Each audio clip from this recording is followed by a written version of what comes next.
po talaga. Ngayon, tatawagin ko naman yung anak ko. Kanina sumayaw siya.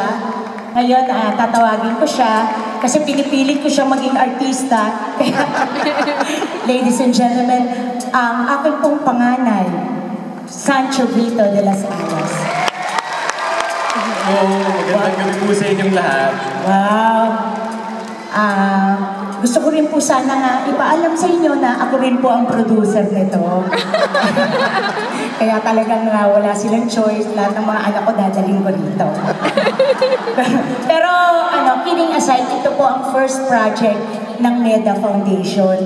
So nakakatuwa naman po at successful po siya.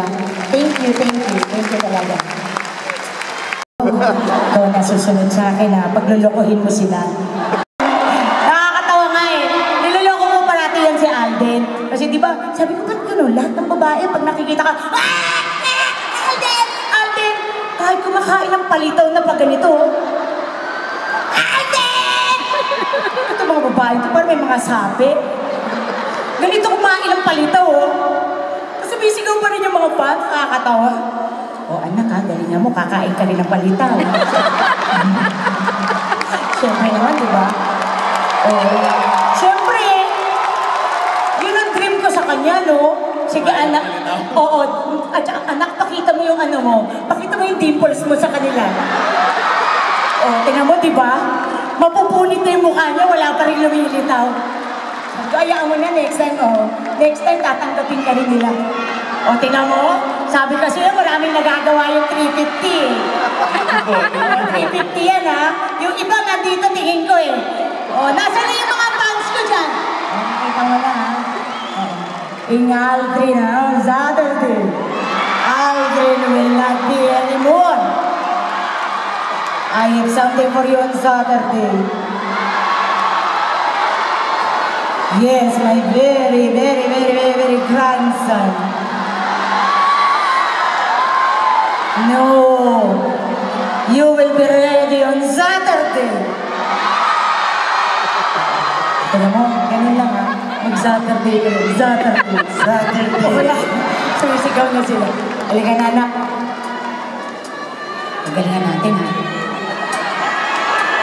At syempre, hindi ka naman gaganyan. Baka kalala, bakla ka.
Shine until tomorrow, let it be.